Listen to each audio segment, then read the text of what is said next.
investments. So we just thank you. Let's give him another round of applause.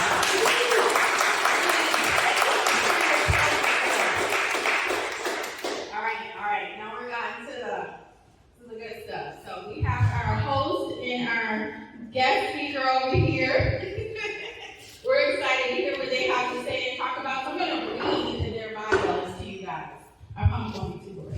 Okay. So for the host, for over 15 years, CEO and founder of Common Blog Development, Ivan Alfaro, please stand, has owned over 150 properties and rental stores across both commercial and residential sectors. His company's mission is dedicated to creating 2.7 million more affordable housing units to help our fellow neighbors. Can we give him a round of applause for that? Thank you.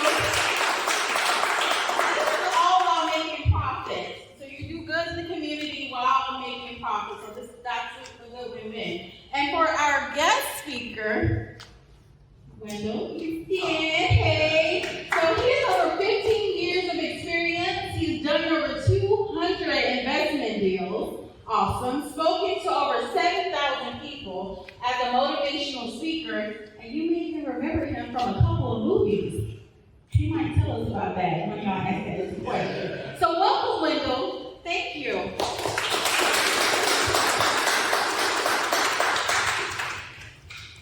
Thank you, Dr. Stacy, the MC. Let's give her a hand also. Thank her.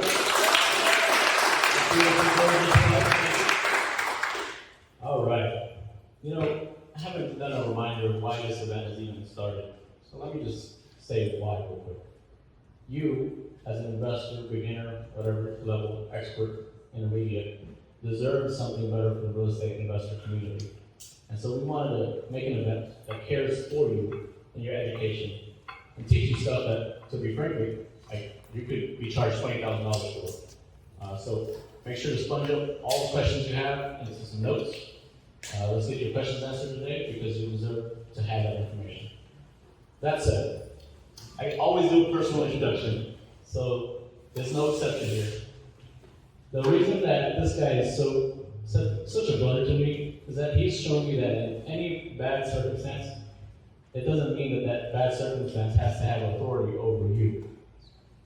We worked on many deals together, deals that probably totaled $500,000 at a minimum in profits. And when you're doing that sort of volume at high speed, things are bound to go wrong. You're bound to get stressed out, things are going to go haywire. But here's the cool thing. Even as we went haywire on the deal or several deals, we ended up the phone conversation or in-person conversation with cackles of laughter like 5-year-olds, like, tee, right? It's been amazing. We always work through every valley together. And I just wanted to share that beautiful relationship we have with you today because it's rare in this day and age to have a brother like that. So thanks for coming, Wendell. And let's jump right in. For some of you that may not know what a developer versus an investor is in the real estate sector, a developer essentially develops raw land or an existing property or just newly construction new property. So they do the entire full thing, all-encompassing construction, management, staff, turnover of staff, starting a fund, X, Y, and Z. An investor is not necessarily involved in the day-to-day like that. So today we're going to be drawing through the questions of investor and also developer so you get a better picture of what that looks like and how you can do it with minimal capital. So let's get to business. Wendell, how did you learn to develop property? Well, thank you. Thank you for having me. I learned to develop property by starting out helping investors flip homes. I had investors reaching out to me. I've been in the business. I got into business in 2006. I was working with first-time home buyers. I was a mortgage loan officer. So I was learning. I was paying my dues. I was closing a ton of deals. I was working a lot. But I was getting very familiar with the entire real estate landscape. And that positioned me after a couple of years to be prepared to handle acquisitions for investors. In watching what they did with the properties, I was able to kind of see where they made mistakes, where they weren't listening, and then how they actually ultimately ended up getting burned. So part of it was learning what not to do. Then the other part was actually setting the goal to do what they were doing, figuring out how to get there, and then actually execute.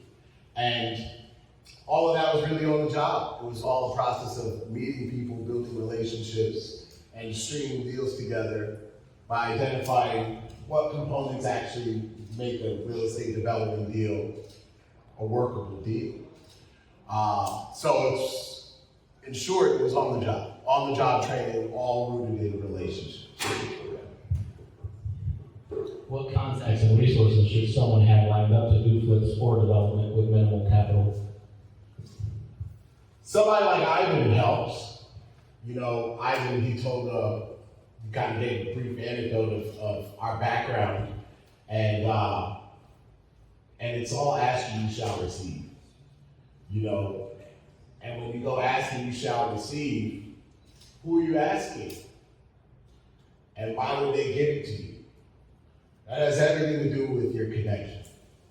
And if you want to make money in this business, if you want to go through the chain reaction that it is to develop a property from start to finish, you're not going to do that alone. You need to actually have an entire team of people that you trust, that you have a relationship with, that want you to succeed, that are transparent about what their costs are, how much money they're making, that you're comfortable with them making money. So you need a whole team. You need wholesalers, agents who are experienced, because you need them to help you evaluate deals and acquire properties below market. You need a good real estate attorney to help you avoid pitfalls. You know, you need good financing partners, lending partners, capital partners, past investors. You need your designers, architects, engineers, and of course you need your construction crew, a reliable construction crew with all the components, you know, from GC all the way to the plumber. You need all of that. And you need to be familiar with everything that everybody does. Even if you're not a master of all those things, you can't just be totally unfamiliar with what these people that you hired are doing. How can you be sure that somebody's a specialist at what they do if you don't know what they do? Then you're supposed to be hiring specialists who know better than you in each component of what you're attempting to do. In order for them to do the best job for you at the best price for you, you need a good relationship. So if all you care about is money, people are going to look right past you. They want to know that you care about them too. Honestly, me and I have made it this far because we care about each other. Not just the money that we made together. You know, and when we're not making money together, we're still staying in touch. And that's the value of putting the relationships before the dollars, because the dollars will come. A lot of people put the dollars before the relationships, and let's start counting people's pockets. If I counted how much money I was going to make on any deal that I was making, most people wouldn't have done some of those deals. You know? No, that's a joke, because the flip side is, if I said, oh, I'm going to make $20,000. I don't want to make that. Well, then I wouldn't have gotten a sale that made me $100,000 on the back end. So don't shoot yourself in the foot to spite your face. Don't count other people's money. If you want to make money, let other people make money too. Structure your deals accordingly. And there's ways to ensure that you're getting a property as close to its bottom value, as far below market as you can. And I have some advice on that front, if you want me to go into some detail. So, you know, once you learn who you need to have on your team, you've got to put that team together, then it's about buying the right spot. I don't like competition, because that gets in the way of money. If I'm selling donuts and you show up across the street selling donuts, that's a problem, right? If I want to buy a house and you want to buy the same house, that's a problem. So I learned that one of the most cost-effective, ways to acquire properties that are worth developing with minimal cash is to buy things that deter other investors, that minimizes competition. So where some people see a deterrent and say no, that's where I'm like, why can I say yes? How can I say yes? If it has fire damage, I love it. Most people run away from fire damage because that's scary. But for me, that's already connected to public sewer, it's already connected to water, it already has a foundation of some sort, it already has, they have a second structure grandfathered in because the property, there's so much that was already attributed to that property and sanctioned by the county. All I gotta do is take it how much there and build something else in its place. So I've cut out a lot of logistics and planning in terms of actually getting the property connected to public sewer from nothing. And going through the process of figuring out how to get the demolition permit to handle the fire damage and jumping through all the hoops that are city specific and all that stuff. That's an opportunity. Because the moment that you jump through the hoops that other people aren't willing to, well, when you come out on the back end and you make money, and there's 5, 6, 70 other properties in that same area that are worth jumping on, but people are afraid, they'll come to the person who did it before. You know how to do it. And then you could consult people, help them, get paid consulting fees to show them how to do the same thing.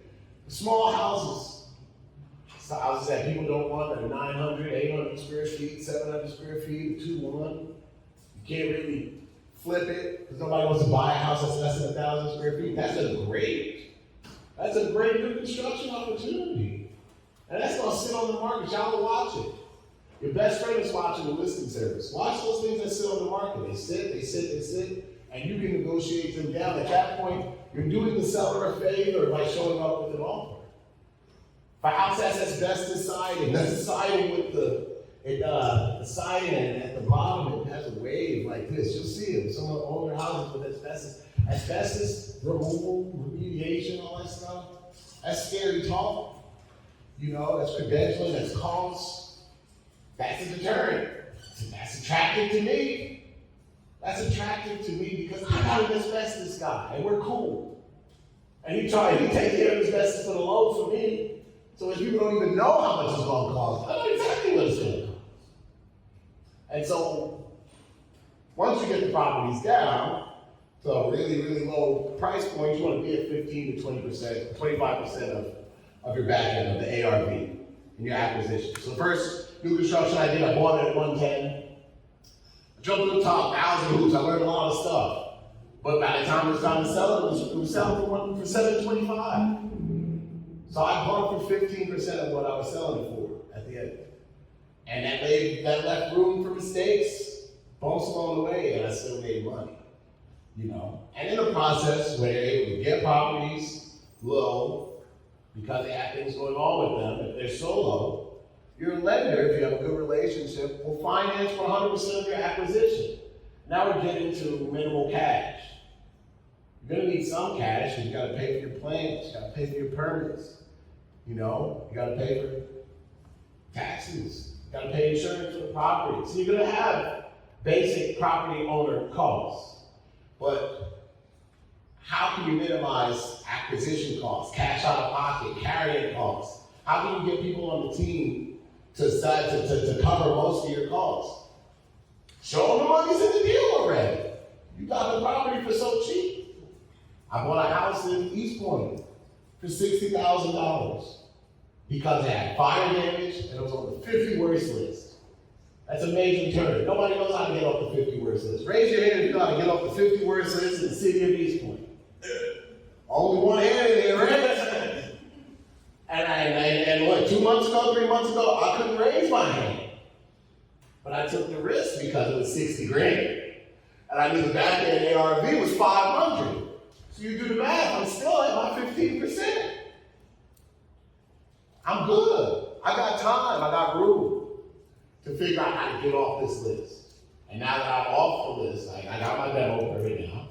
The demo starts on Monday. Once the demo's complete, I can go, I'll be off the list, I don't have to go to the court hearing, I don't got to pay the citations, I figured it out. I'm off to the races now. But you got to figure out how to be the light in the darkness. You got to be able to take a chance on yourself and have a team that's going to have your back while you navigate some of those uncertain waters. I dig it. Water hose information. Thank you. Oh, I took some notes. When you were talking, you made me think of 2 points. I actually had a similar property.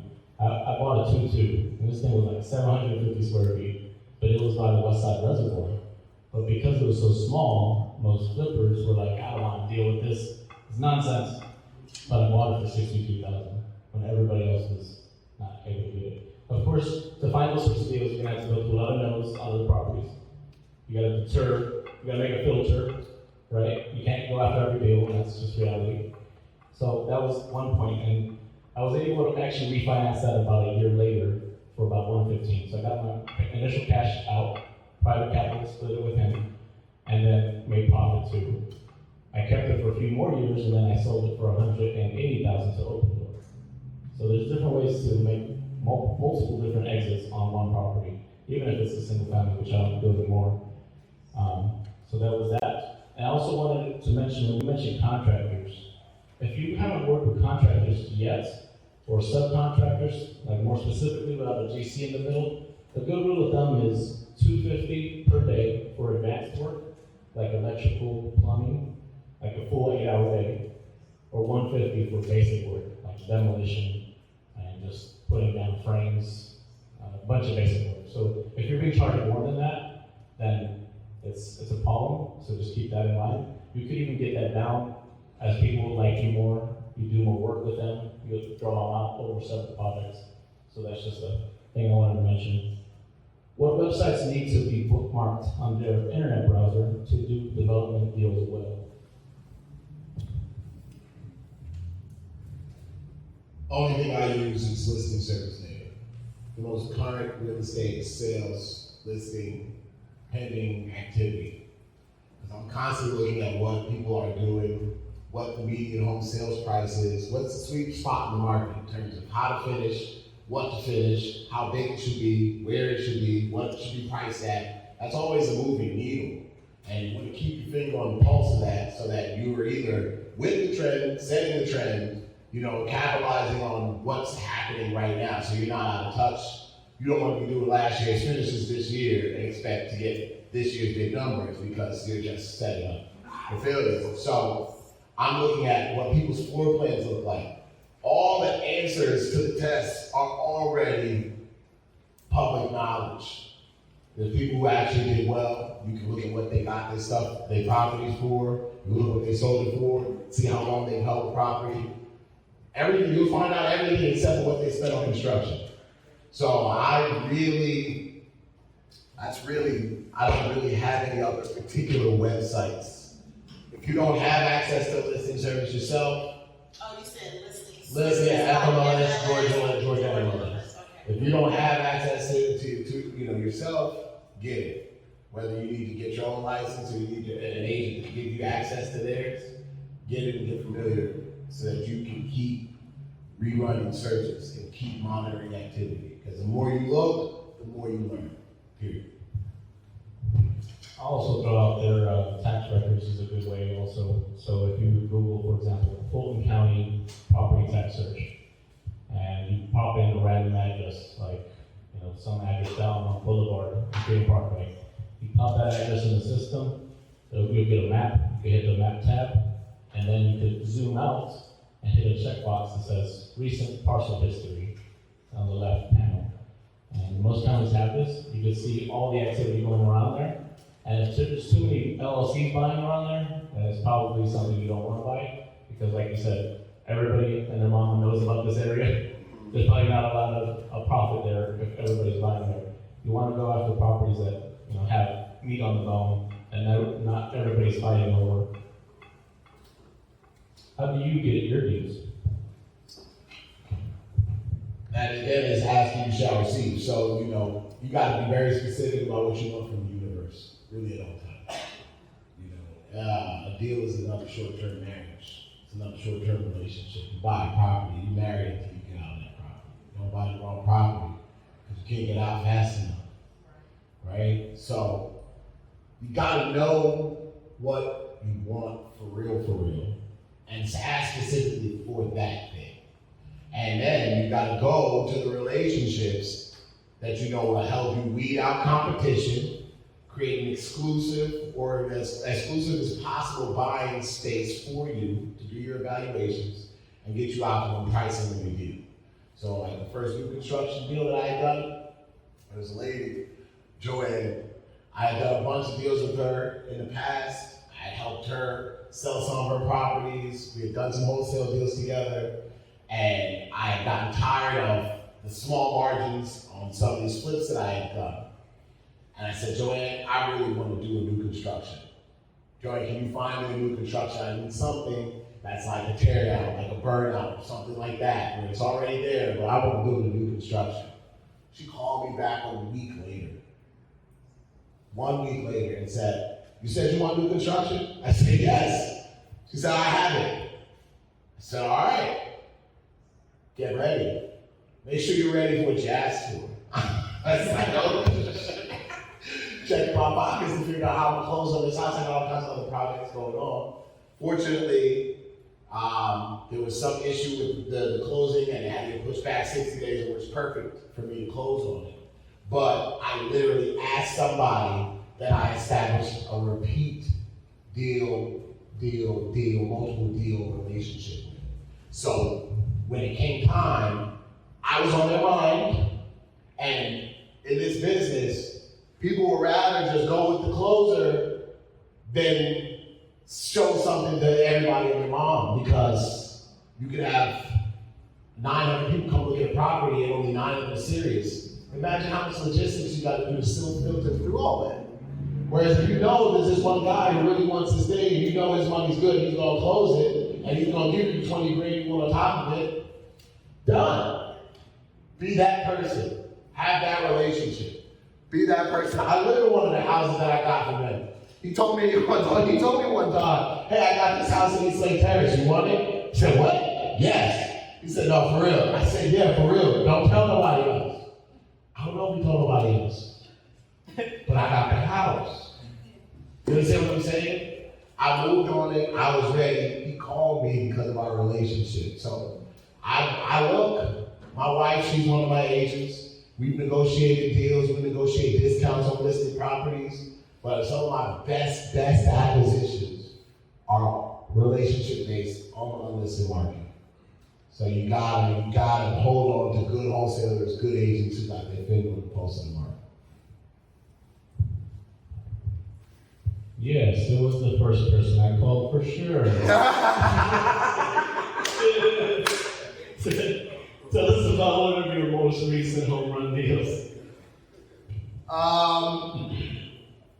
I guess one of my most recent home run deals. I mean, when you do this stuff, like they get good because you're buying stuff and people are afraid to touch it. I bought a church. I bought a church for $220,000, and a year later, I sold it for $360,000. And I could have sold it for $500,000+, but I took on a partner to help me rezone the deal. So I bought the church because I knew it was on the market, but it was very hard for me to value it. I just knew that it was on a corner lot, across from Buckhead, on an oversized plot of land that could be split up. I don't know how many ways it could be cut up, but I knew it could be split up. And I knew it was at a price that was worth acquiring. I told my lender, they took my word, all my relationship, all my track record, and they helped me acquire the property at minimum cost to me. Then I found a partner. I built a relationship with a guy I met on vacation who had his own private equity firm. And I told him, you know what, I own a church, man, I think you like this deal. Because he was talking about Lincoln. And he happened to live in Atlanta. We got back to Atlanta and we met at the church. One thing led to another, and he had the rest of the team that I wasn't sure what I needed. I didn't know everything I needed to know at the time. And it turned out to just be a bunch of emails and follow-up. It wasn't anything crazy. And once you familiarize yourself with each step of the way, you realize nothing is ever that crazy.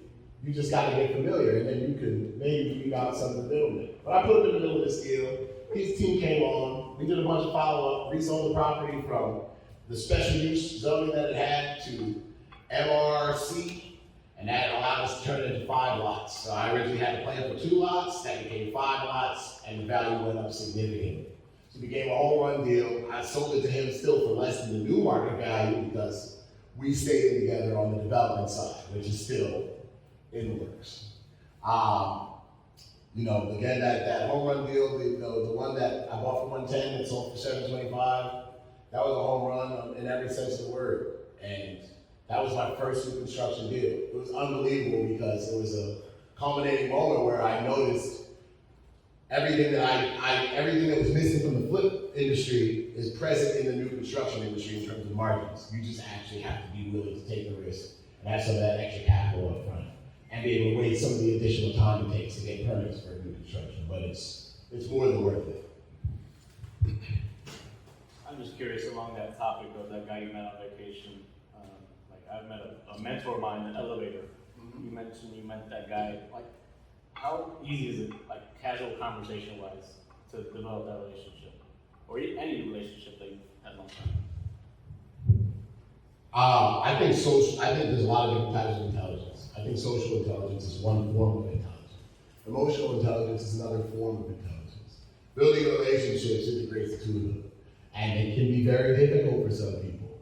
And that's okay. But you have to know that it is difficult for you, and you have to accommodate those difficulties and create ways to make it easier for you to connect with people in an environment.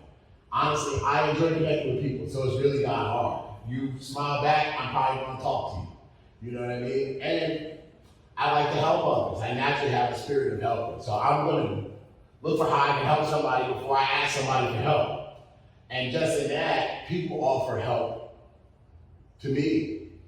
But I was talking to Jerry. The biggest thing is knowing what I'm trying to accomplish and being very specific for why I walked out the house, why I walked into a room, what I want to see happen in my future. Because if I'm very specific about that, you don't have to say everything for it to come across, for somebody to be drawn into you, for you to have the magnetism that comes with belief in yourself, that you can actually accomplish what you came here to do. People are going to just be curious. But when they're curious and they ask you something, that's when you got to be ready with like what your real focus is, a real sense of direction. If you're fully confident but it looks like you got no direction, then don't know where the conversation should go with you. But with me, you know, people pretty much get right to the money. You know, like okay, you know, because they know that's one of the best ways to kind of help each other out. Yeah, along those lines too, I went to this public speaking training about a year ago, and they said you should be constantly saying your story to just about everybody you meet, at least once a day. For me, the affordable housing story growing up in Chicago, seeing it firsthand, it's relatable to a lot of people. So what's your story? Figuring that out and being able to shortcut it in 60 seconds is a powerful position to be in. But when you're raising capital, meeting somebody, maybe you just want to develop rapport or relate to somebody. Do you follow? Just along those lines. Just along those lines. A solid relationship is truly invaluable. I mean, I have another home run that's in Scottsdale. It's right off the Stone Mountain Trail. I got it for $140,000. Houses on the street sell for $800,000, $900,000. There's no reason why I really should have gotten this thing. It never got listed. And everybody wants this land. Like the county called me and said they want to buy the land from me to make it a park. I was like, this is building a house for my mom's.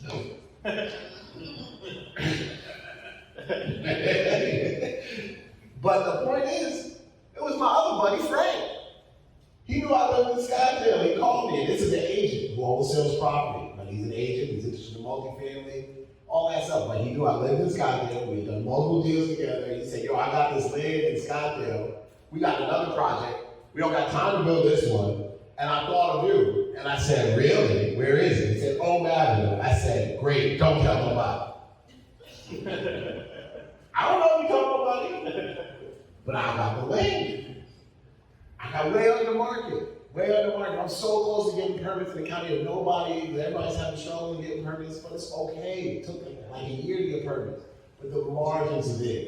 If you take a year to get permits on on a flip with an addition, your margins are gone. That's the moral of the story. That's what makes new construction worth it. And if you have a good team to help you minimize your permit time, help you minimize some of those planning logistics, and minimize those costs, then you get to the money faster. Relationship over money. That's what that was all about right there. That was nasty. Do you follow more microeconomics, city level data to make your investment decisions, or more macro level national news, or both? Both. Both, because the macro level stuff affects consumer sentiment on the local level. If everybody thinks the sky is falling, macro level wise on CNBC, if you ask somebody at the grocery store, they'll be like, this sky's kind of falling right now. You know what I mean? So it's really important to pay attention to consumer confidence on the macro level. On the local level, I pay attention to incomes, what people are spending, where they're spending it, price growth, or contractions in price. So now you're looking at where's the sweet spot again for me to be selling property. You know what I mean? If I want to be on the market for less than 60 days, I don't necessarily want to be trying to sell $1.5 million homes. That doesn't mean that they're not profitable. It's just not consistent with my goal. If I want to sell less than 60 days, and I know that new construction inventory is low, and the median sales price for homes is $385,000, then I pretty much got to sell my new constructions for $500,000 or less. So that way I'm feeding into the sweet spot of the market. I'm factoring in rising interest rates and how that affects people's monthly housing payments. So I'm not running out there trying to build an $800,000 house that's going to cost somebody $6,000 a month to live in, because that person, they bought that same house 2 years ago and they paid $4,000, $3,500 a month to live in it now. So they're not just, it's a different buyer. It's just a different buyer. And so knowing your local dynamics, knowing what kind of jobs are near the properties that you're buying and where you want to do your deals, what kind of income's over it, all that stuff, that helps you plan appropriately so you don't overbuild or underbuild or anything like that. How do you make additions worth it? My mom always said, there's one way to do something. And that's the right way. And actually, it was so much, it's always been so much pressure. But it makes you really think critically about whether or not you're doing the right thing. If there's only one way to do something, and that's the right way, well, the right way could come out. Like, it's about the right floor plan, right components, the right flow. You know what I mean? Your room sizes. You need a TV wall for your TV in your living room. You need a place to eat. I've seen so many great homes on the front end just get stuck on the market indefinitely because of some fatal issues in terms of just not doing things the right way. So when it comes to doing an addition, if you're already going to open something up and do an addition, do the right addition. Put the right amount of additional square footage. Because the marginal cost of any additional work, it's lower. It's lower, so you can build more for less additional dollars. If you're going to do a 300 square foot addition, making that 500 square feet is going to cost you less per square foot than those first 300 square feet. So you got to find your sweet spot. You got to get your contract on the same page with you, and you got to get investor rates from your good contract. And you got to make sure that all the proper components are in there if you're doing an addition. So you should have a half bathroom in a 4.2. It should be a 4.2.5 or a 4.3. You shouldn't be selling just a 4.2. You know what I mean? You shouldn't just be selling a 3.1 anywhere. You know what I mean? You should have vaulted ceilings. You should have all the different features where you don't overspend, but you have structural elements that can be uniform in your approach across all properties and are consistent with the best properties on the market. So, yes, integrating the best plan into your addition plans is how you maximize your return. do you have a certain safe, like, rule of thumb when you're acquiring a property? When it comes to acquisition, I know timeline, does it have to be a certain percentage of the sale price? What's your kind of rule of thumb?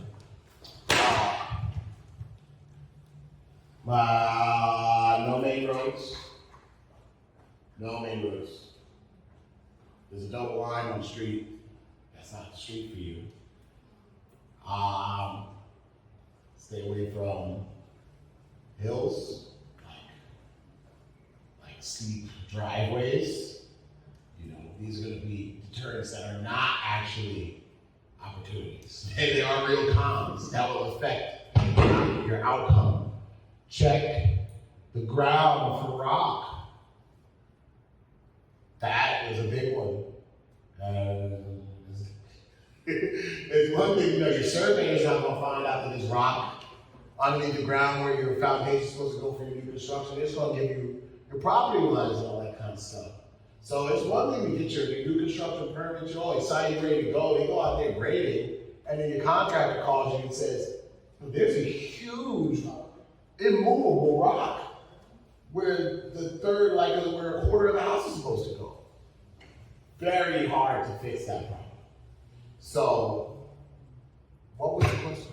Oh, like a rule of thumb for when you're analyzing deals. Yes, deal killers. You gotta look for deal killers. Whatever the deal breaker, you know, when you go on a date, deal breaker, you know what I'm saying? Like, if somebody smokes cigarettes, whatever it is, you cut them off, you know, like, no offense, that's just but you know, you gotta be strong and true on your deal breaker.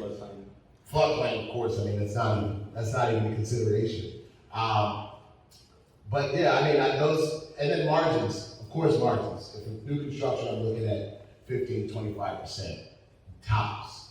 If it's a remodel, if it's a reno, then it's probably 20, 25, maybe 30% if it's a rising market. If it's a rising market. Okay. And for floodplain, by the way, floodplain is, you can just Google Georgia Lee Firm, and it'll give you a map to any property. Sorry, a couple more. Sure. Neighbors with tons of activity on their front lawn. Yo, I'm just being honest, I'm cool with everybody. So these neighbors will actually look out for me, I'll be cool with them, they'll make sure nobody's stealing stuff out of my properties, all that's great. But when the buyers come to show up, all they're doing is looking at the people across the street and they're like just wondering all the worst things. And you can't stop people from living their lives on their front lawns. So you gotta just be mindful of those different local deterrents that are on the street that are in that neighborhood, because if it's too good to be true, there's probably a reason why. And you can't make somebody move who's gonna stop people from living in the house. And if you can't liquidate your property, most people aren't ready to just assume ownership long-term of the properties that are built. They got a place to live already. So it quickly becomes a nightmarish position if you cannot liquidate your property. So whenever you're looking at something, you gotta be like, yo, is there any reason why I won't be able to sell this thing? And if you feel like there is, keep your money in your pocket. Ain't nothing bad happen by keeping your money in your bank account. You have FDIC insured. Keep it, because you will lose it. More people lose in this business than win, period. That's why y'all sit here. Yeah, to get the education up. To not lose? Yeah. I actually just recently looked at a multifamily in Columbus, Georgia, and we rolled through it twice a night for several days. My wife and I were there to make sure there was no activity, like some weird stuff going on at night, you know, some dude selling stuff or something like that. You don't want that, because we have some stories about that too. You just don't want to live through, you know, getting involved with police and stuff like that. It's just better just to avoid stuff like that and having to call law enforcement to deal with that. So let's say you're a beginner. Nobody knows you, right? You don't have a brand, powerful years, probably over a decade, 15 years. Relationships, you know, I'm a beginner, I'm raising capital, but nobody's taking me seriously because because I don't have experience. How can I get real world experience, kind of low effort, and make sense for some people? A couple different ways. I got my experience by getting my license and becoming a real estate agent and helping strangers find their properties. Right? What's up, Jerry? You know you go, you already know, like, you already knew you had to get the license. I knew I had to get the license in order to do what I wanted to accomplish in real estate. Because I wanted access to all the knowledge, and I wanted access to the salesperson's level of access. I wanted, whenever I called somebody about a property, I wanted them to treat me like a real estate professional, not just somebody off the street. It's without question that as a property owner, you can learn everything that a real estate agent knows. You can go through the process as a property owner, but it costs money, and it costs more money than it does to get your license.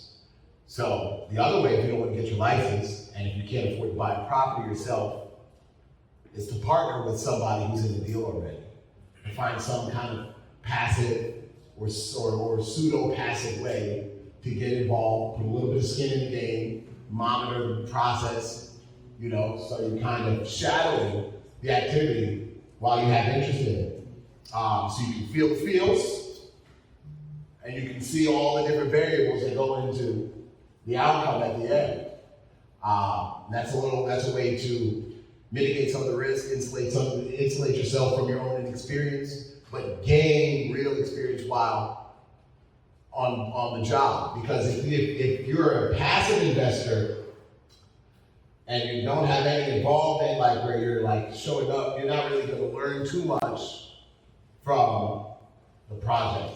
You really want to be in a situation where if you're not an agent and you're not the property owner yourself, you're close enough to the person that you're partnering with, you're close enough to the deal where you can show up periodically, ask questions, and be involved to some extent with the decision making, even if it's just being a person on calls as all the stuff is happening.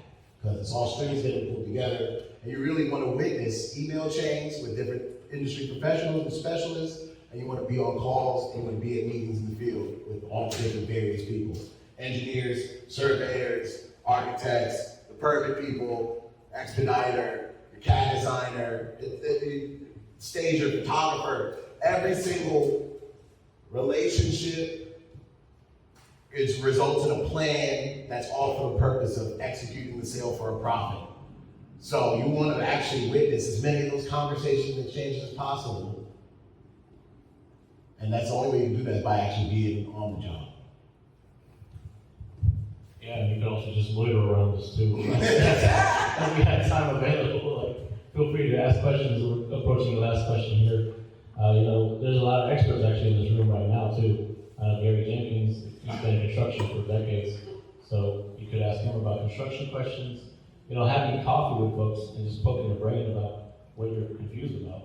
There's no dumb question. I see a lot of people get caught up on dumb questions because they're perceiving with dumb, but they're actually holding you back from your next level, which is actually dumber. So don't let that happen to you. So that was all the points I think I wanted to comment on that. How can people reach you after this training or investment, or perhaps the investment learning reveals?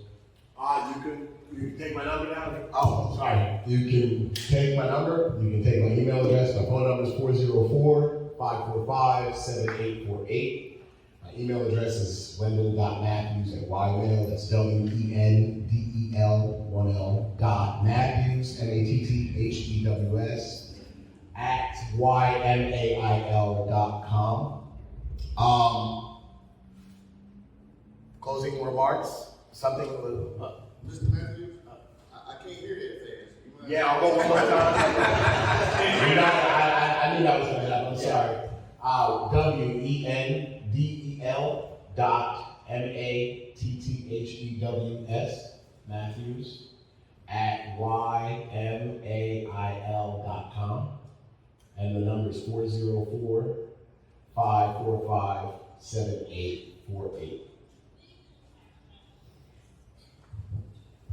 I'll be calling him at 2 a.m. in the morning, man. I did want to say also, in case you were interested in the fund, you want to be active and come to the properties with me, see how it all works too. That could be a real world application moment for y'all. And I don't mind teaching you everything I do because ultimately I want to create 2.7 million affordable housing units. So I need to train people on how to do that too along the way. If you want to learn the game, you could be a part of the fund, or we could maybe just have coffee and you spit you some game. All right, Q&A time. And we'll take about 5 questions and then we'll move on to the sponsor. Go ahead. Just a quick question. Do you have an appraiser on board? Because when you're flipping, you're not gonna get the full value that you put into it. You know, appraisers take a certain amount. So do you take that into account, or you just go by your ARV, the 15%? Not yet.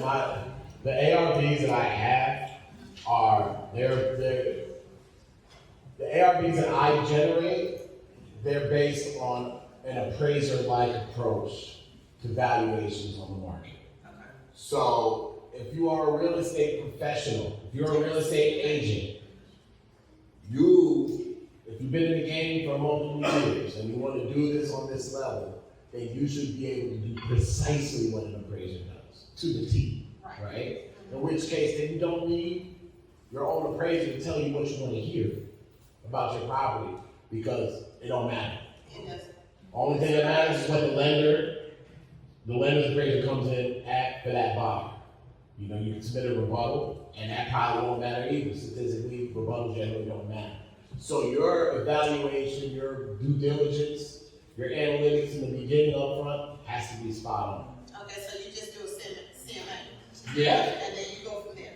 Yeah. Okay. Yeah, and you want your ARV to be based on what the value is at that time. You don't want to assume, well, it's probably gonna go up 20, 30,000 while I'm working, because it might not. If there's anything that I've learned from this business, is Murphy's Law is a real law. It's so real, it's like I could cry. Because it hurt me so many times so bad, if something can go wrong, it will.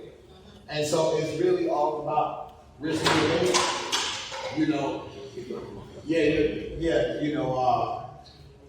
Just to kind of close up, building relationships, building the right relationships, that helps you acquire the right properties at the right price, and helps you execute the right plan, so you do it you do it the right way the first time. If you're doing all that stuff, then you can actually bring home profits. But don't build a bad plan. If you develop a plan, you get permits to build something where there wasn't a permit before, you just added value to that land. If there's any question about any piece of your puzzle, any piece of the puzzle you put together, if there's a question about your contractor, if there's a question about your design, if you're not confident about any of that stuff, keep your money in your pocket. You can sell the land that you just developed. Once you get land permitted for a build that was not permitted before, there is an investor who is happy you did all the hard work for them. And they're good at coming up with good plans and executing a good construction project in a timely manner with minimal error. Fine, take your money and let them make their money. Don't lose money doing something that you're not sure about. We got to move on to the second person. I think someone over here had a hand up. Frank? Land acquisition and development, would that come through, let's use as far as information, with Wendell, Ivan, or through the association, or what's? Ivan and I are both real estate professionals. I trust his knowledge about the game. I trust my own too. I think that in this situation, it's a blessing that you have access to both of us. I'll always, when it comes to asking questions like that, if I have multiple resources, I like to ask multiple people the same question, because different perspectives gives you, nuances, additional detailed information, certain stories that you may not get. So I would say, any questions about stuff like that, talk to both of us. You'd be surprised. So I have your information. Ivan, do you have a specific contact info? Oh, yeah. Yeah, my contact information is 678-224. Feel free, everybody, to grab this too. So 678-224-1025. And my email is ALF, F as in Frank, ARO @commonwalk.com. So alfaro@commonwalk.com. And did we have somebody over here after him? I want to make sure I didn't miss anybody. Oh, my contact is 678-224-1025 is the phone number, 678-224-1025. And my email is alfaro, ALFARO @commonwalk.com. No, big one. So this question is to both. Oh. It's a two-part question. One, do you invest outside of Georgia? And then two, what are you using to track your metrics? Are you tracking your metrics, and how often are you ensuring that you're meeting your goals? Okay, so currently it's Georgia, but I want to expand to southeast and Midwest, specifically Milwaukee, that I'm looking at once I get more capital in the fund. What I look at in terms of measurement is the 2% rule. So if I buy a property for 100 grand, it should make 2 grand per month, or even better. I bought a duplex in Columbus recently, last year, for 50 grand, it makes it close to 1,000 a month. So it's that 2% rule, or close to it also. That's kind of my measurements, and then in the city level, the microeconomics, I look for franchises, corporations that have headquarters there.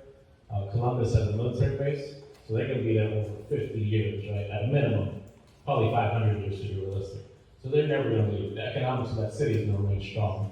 That's also what I'm looking for when it comes to multifamily rentals, which is what the fund and my company focus on.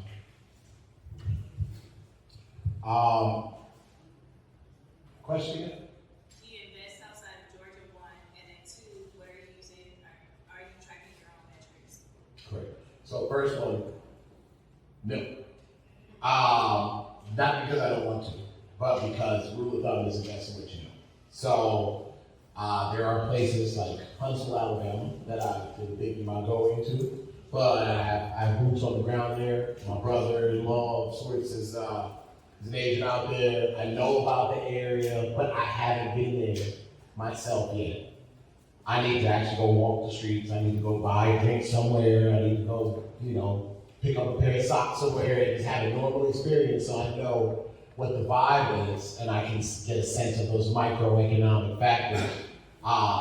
Warren Buffett says invest in what you know, and I think that's astute, So once I go, then I'll get it. But other than that, I stay in Georgia. I do accounting monthly. My tracking in terms of performance, it's all deal by deal for me. So at the end of the deal, that's when I'll tally up and see what the goal is to get, minimum 25% profits, but exceeding 40, 50% profits is possible depending on how the market moves, depending on variable construction costs, but it's just a difficult business in that regard because construction budgets just never seem to stay where you had them. So you recommend hard money loan, hard money lending? I use hard money loans, but I don't recommend just getting hard money for the sake of getting hard money. Money I get is local, and they love me like I'm their kid, which makes it so that I'm not in loan shark territory when things don't go exactly as planned. Hard money loans have higher interest rates, but they're effective ways to get into the game and get into the business. So I think that it's a good transitional tool until you can get into a situation where you're getting loans from a more traditional commercial bank. I wouldn't do multiple hard money loans at the same time because that interest racks up on you. I wouldn't deal with hard money loans with companies that are not local because their appraisals get weird, their reimbursement periods get weird, and they're just disconnected from the market. So again, if things don't go well, you could be SOL. You know what I mean? So if you do hard money, you want to vet them personally. You want to go to their office, you want to look them in their eyes, you want to know that they care about you, you want to know their track record, you want to talk through how they handle hiccups because the game comes with hiccups, and you want to tread lightly. But it's not a hard no, it's just proceed with caution, right?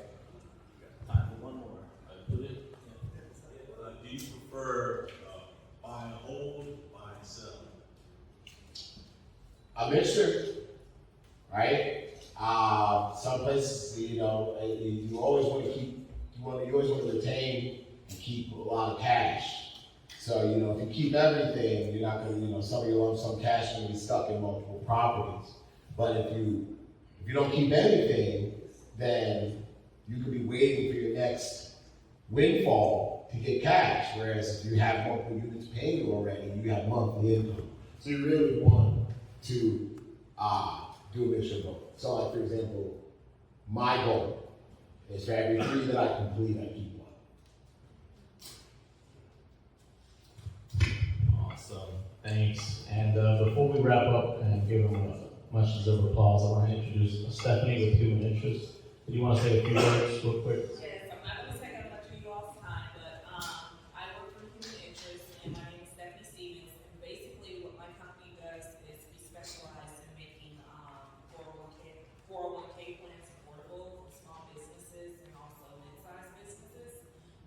If you guys are business owners, I would suggest that you guys really come talk to me. We have like great incentives that we have for business owners. Also, if you just know business owners, as little as like one person, I would suggest that you talk to me as well to be part of our partner referral program. So, yeah, Stephanie Stevens for 401k Human Interest.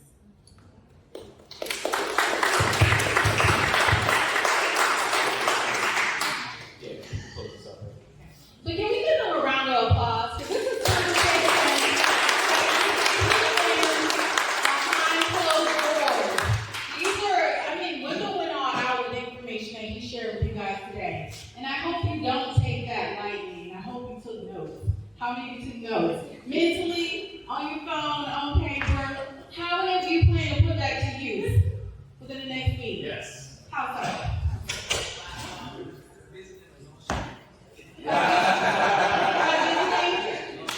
Okay. Yes, sir. Well, I already texted Adam to contact him about setting up a meeting to hold the conversation, and shortly after my phone charges, then you will. Thank you for sharing. Because information is just that when you don't put it into action. And the best time to put that into action is right when you get it. So thank you guys all for coming out. You can network and get to know each other and ask questions and whatnot until around 8:50. And then I'll get back on the mic. Let's give Wendell a hand.